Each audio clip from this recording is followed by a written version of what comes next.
Wabarakatuh.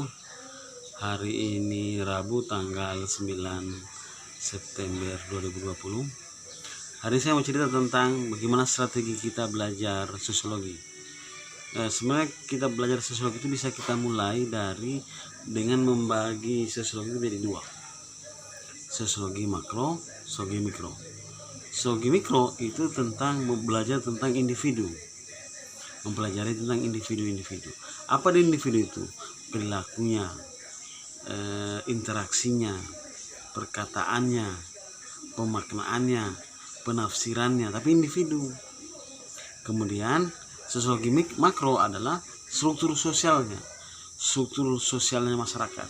Apa? Ekonominya, politiknya, kemudian budayanya, kemudian adatnya, kemudian struktur sosialnya. Kita sudah membagi, ada yang mikro, ada yang makro. Yang mikro itu yang dipelajari adalah perilaku sosialnya dia, seindividu tadi itu. Jadi kalau dalam satu permainan sepak bola, struktur sosialnya itu adalah tim sepak bolanya, individunya adalah orang perorangan 11 orang itu. Jadi bisa kita lihat satu tim sepak bola itu dari orang perorangan, bagaimana mainnya si A, bagaimana mainnya si B, bagaimana mainnya si C, atau kita juga bisa melihat dari strukturnya, dari yang besarnya, dari satu timnya, satu tim besarnya. Jadi politik itu ada banyak orang dalam, ada sistem di dalamnya. Ketika sudah bicara sistem, sudah bicara struktur. Ada sistem politik yang kemudian bisa melibatkan orang, bisa mempengaruhi orang-orang banyak. Tapi kalau di mikro, dia kecil, satu orang perorangan. Hubungan interaksi antara ayah dan anak, bagaimana anaknya membalas perkataan orang tuanya, bagaimana adabnya anak kepada orang tuanya. Nah, sosiologi kemudian membagi beberapa teori yang mikro dan teori-teori yang makro. Teori yang mikro bisa dimulai dengan interaksi simbolik. Teori interaksi simbolik, etnometodologi, kemudian dramaturgi, itu teori-teori makro, belajar tentang perilaku individu. Kemudian ada teori yang struktur, ada teori yang makro, tadi teori mikro. Teori mikro itu interaksi simbolik, dramaturgi, etnometodologi, fenomenologi, itu teori-teori mikro. Sementara teori-teori makro itu yang lebih umum, lebih besar, itu struktural fungsional, konflik, itu teori sistem, itu teori-teori makro semua.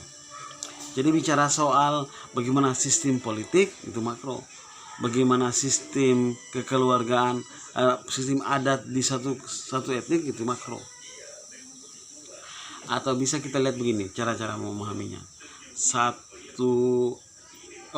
Memahami. Coba mungkin teman-teman sudah pernah nonton film Sidul anak sekolahan. Nah, Sidul itu adalah satu keluarga, tapi Sidul itu mewakili satu etnis besarnya Pak Betawi. Betawi itu disebut dengan struktural, sementara yang diteliti itu kalau cuma diteliti itu adalah Sidulnya, maka perilaku individu. Jadi dari struktural besar tadi, etnis Betawi ada satu, Sidul. Nah, beda kan? Jadi dari yang besarnya, dari yang makro besar sekali ke mikro. Begitu cara kita memahami atau memudahkan kita memahami sosiologi, dari yang besarnya yang makro ke yang mikro, orang perorangan. Kalau bicara tentang persepsi itu orang perorangan. Karena bicara tentang pendapatnya dia.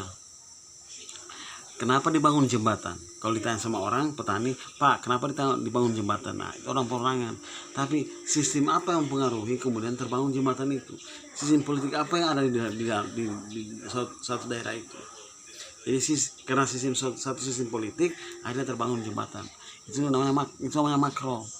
Kalau ditanya sama Pak siapa di situ, Pak, bagaimana pendapat Bapak dengan pembangunan jembatan ini? Itu mikro sekali, karena orang perorangan ditanyakan.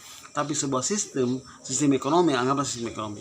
Sebuah sistem ekonomi sangat berpengaruh terhadap pembangunan sebuah jembatan. Itu adalah contoh-contoh bagaimana kita memahami antara mikro dengan makro.